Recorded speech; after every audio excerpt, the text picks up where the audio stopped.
Good morning, beautiful people. Welcome to the Solar Astrology Series. Before I get into the teaching part of it here, just for a couple of housekeeping things for you. If you're watching this on the podcast, of which there are many now, I'm linking the YouTube video of the presentation in the description box for you. Just in case you're wondering where the presentation or what screenshots I'm talking about. And the reason I'm presenting this as a presentation, more like a screen share, is so that you can revisit this anytime for a more deeper understanding or more clear understanding, because you know how we all are. We don't absorb everything in one go. Mind keeps drifting and so on and so forth. So I will leave this description box of this podcast on Spotify and Apple with a link, YouTube link. You can click on it for every podcast that you visit, and it will directly take you to the YouTube presentation. Okay, that's one part. In this one, we will be speaking in 4 videos about the heart connection and how it plays out in the different 4 types of signs: earth, fire, air, and water signs. Now I want you to look at this screen very carefully, because the heart connection, what we can see here, is the 4th house in every chart. So the 4th house represents home, heart, mother, homeland, as it is shown over here. Okay, the heart connection for every person. These are the 12 houses as per Vedic Astrology, and as you can see, it is split into the day half, the yellow one, and the night half, which is the moon half, the sun half and the moon half. What does this mean? It means this yellow shaded half is the one where we are giving away our energy to the external world. The blue half, or the moon half, or the night half, is where we are taking our internal energy, where we are being more of ourselves. So this blue triangle of circulation 159 of the heart energy is what we are going to be speaking of for all the ascendants. Okay, so what is this about? Right off the bat, you can see that the heart connection, your heart connection, is reflected as per Vedic astrology as wanting to make connection with the external world, because 2 points of this triangle are in the external world. Only 1 point is in the internal world. There itself it goes to show that your heart wants to be connected with the external reality in a more free way, in a more open way, in a more vulnerable way, because 8th and 12th houses are all about vulnerability, the sensitive parts. 8th and 12th house are also called the moksha houses, or the liberating houses. Liberation from what? Liberation from ego. So this outward directed focus of the heart itself shows that our heart is here to meld with the rest of the collective, to be in service to the rest of the collective, to lose ourselves in the collective, and that's what feeds the heart back. Okay, that's the first aspect we can see. We are here to bring our heart into the rest of the world in the 8th and 12th houses, which we will see for every type of sign and every ascendant. Now, 8th house, which you can see here, stands for transformation. I've just taken a few of the aspects which I found relevant. Hidden aspects of life, those things which are hidden from plain sight for you. And it also means change of lifestyle, because it's gain of the 7th house. 7th house, you get married. After marriage, your entire lifestyle changes. And through life, as you go to the external world, the day half, so does your life change. You change jobs, you change places, you change your lifestyle after you get married to another human being. So that's the 8th house. It also stands for sexuality. It also stands for wealth you give off to others. See how it plays out. Day half is everything you give to others, to the external reality. 12th house, the another axis of this triangle, stands for loss of relativity. The way you relate to the world is lost here. In the sense, you lose your sense of ego more. There's a more sense of dissolution of ego and more a sense of heart connection which it feeds to. Therefore, it is termed in Vedic texts as gain of spirituality. Loss of one thing is gain of something else. It's always the case. This is lot of loss of materialistic sense to gain of spiritual, being of service to others. That's what 12th house stands for. It also stands for your hidden strengths and weaknesses, which will be revealed in the 12th house for you. Okay, so keep this in mind, and I shall link this with all the other ascendants. Alright, keep watching. Now let us see briefly how transformation happens. The higher heart transformation through life happens for the earth signs.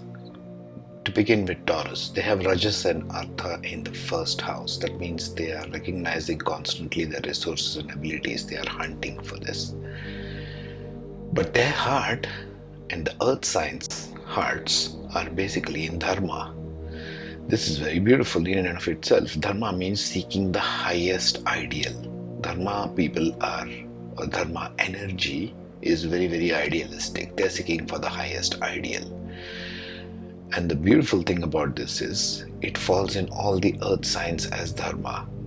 You can see the house number 4 has Dharma, house number 8 has Dharma, and house number 12 has Dharma. This triangle is what we are speaking of, the recalibration and evolution of this triangle through a person's life, the evolution of heart energy, and how this energy circulates through life for the earth signs. So they have Sattva and Dharma in the 4th house, meaning they need to connect with their home, heart, mother, homeland, and whatever that means to them individually. And they ask the questions how and the why. Means they need to discover their creative instincts with the heart. So earth sign, especially Taurus here, is highly creative at home, as young kids even. So they need to use that creativity in the heart center. Their heart-centric creativity, it's a very nice thing. They can make very good artists, painters, musicians, that kind of a thing. And they're very grounded in that because they are recognizing their resources and abilities. If they do this work properly, discovering their heart connection using their creative intelligence education at home, in the homeland, then they move properly into the 8th house, which is for transformation, the hidden aspects of life and change of lifestyle. So whatever happens after marriage for them, whatever happens after they have an intimate sexual connection with a partner, then they need to ask the questions what, the where, and the who. The Sagittarius appears in their 8th house for them. So they are seeking higher meaning, philosophy, and wisdom in all the changes of life. That's what will result in their transformation. Transformation does not happen automatically.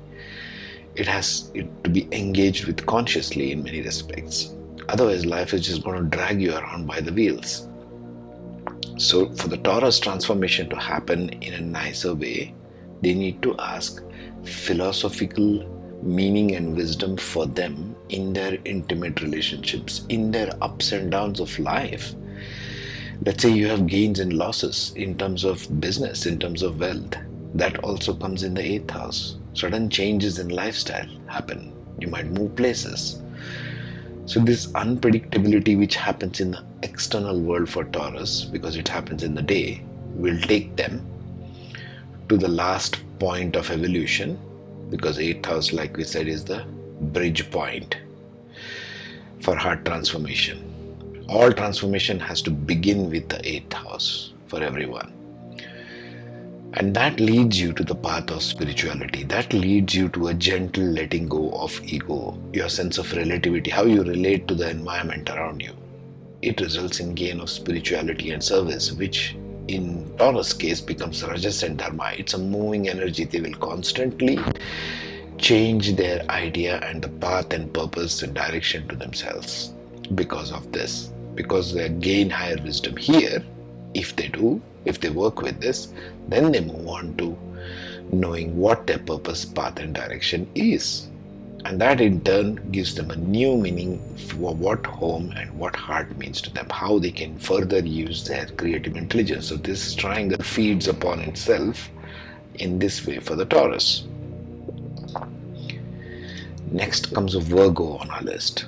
In Virgo, it's the same Dharma energy playing out between 4th, 8th and 12th houses, but this time they first need to seek higher meaning, philosophy and wisdom in their home. They first need to make a connection with wisdom, because they are all about creative earth. Virgo is creative earth. They are always about work and routines. How do I make daily routines for myself? They're very efficient in the way they work. Virgo is very, very efficient. It's all about efficiency for them. But efficiency is not connecting with their heart, is it? They need to first go to the sattvic level, the most conceptual level, and ask the most conceptual questions, the what, the where, and the who. Seeking higher meaning and philosophy and wisdom, which is the essence of Sagittarius, now appearing in their 4th house. So they go from that place, and if they do that, they move into the 8th house more nicely, more gently, more nurturing. And in the 8th house of transformation, hidden aspects, and change of lifestyle, they have Rajas and Dharma. They make new beginnings. Number 1 comes here. Here they need to find their path, purpose, and direction. So after marriage, after getting close to an intimate partner, after developing sexual intimate partners, they need to really find their direction. How interesting is that? If they do that, if they find the self in the other, which they can do successfully only if they've done that first, okay? If you're watching the screen. And then they can move on to Sattva and Dharma, which you can see on the 12th house there. Then they can really start using their creative intelligence, not just be stuck in routines. This is not their evolution point for the heart. For the heart, the evolution point is the 12th house, which is using their creative intelligence. Virgo stands for the creative earth. So they need to use that and bring it to the external world. Because remember, this is the day half of the entire chart, right? We spoke of this in the introduction. So they need to bring, as a service to humanity, all their hidden strengths and work with all the weaknesses of the collective. That is their highest spiritual path. That is their Dharma, because Dharma is occurring in their 12th house. Speak of Capricorn, the last of the earth signs, the structural earth. Capricorn ascendants want to know how. What business do I do? Where do I do? Where's my career, job and business? How do I become successful? These are the questions Capricornians will ask as ascendants. And so how does their heart connection play out in night and day, in the internal world and the external world? Okay? How this plays out for them is they have Rajas and Dharma. So they first need to find path and purpose in their home and in their heart, through their mother, perhaps through their homeland, wherever they are residing, wherever they are born in. That's the circumstance for them to first start finding the path and purpose for themselves. Where is my purpose and direction? The why? Why am I doing all of this stuff that I need to do as career, job, business? If I'm thinking of a career, job, business, the why needs to be answered for the Capricornian ascendant first. That's the beginning point for them. Then they can easily move on to the house of transformation. All of the stuff which you're talking about in the 4th house, if it's not done properly, currently, which many times, most of the times, or rather 99% of the population is not doing this properly. That's why when the transformation happens in the 8th house, it seems sudden, it seems harsh, it seems cruel. That's the main reason there. So transformation for them will happen if they find the path and direction. They will know the hidden aspects of life, even if they are having a change of lifestyle, because this. And how will they use it? How will the Capricornians use their sense of direction of self to the others? Because this is all about others. This is about intimate sexual relationships. They will use it creatively. Creative intelligence and education comes in their 8th house. Leo falls in their 8th house. That means they are seeking a dominant presence of creativity in the external world, but now they are in the hidden aspects. So they will get a good heart centered connection with the collective if they work properly in their sense of why. Why are they doing all of this stuff? Then you first need to find that over there, as you can see in the 4th house. If they do that, they move easily and nicely into the 12th house, where it becomes Sattva and Dharma. That means the 9th Sagittarius appears there. That's where they understand the what, the where, and the who. The higher meanings, philosophy, and wisdom is revealed to them in the loss of their ego, in the loss of their relativity with the environment around them. This is where the gain of spirituality and the sense of service happens, the highest ideal. This is where their hidden strengths and weaknesses are revealed to them, which in turn feeds them back to their home and heart. The true heart discovery is made, and this path continues to feed upon itself through life for all the Capricornian ascendants. In the next series, we will talk about the air signs. Keep watching.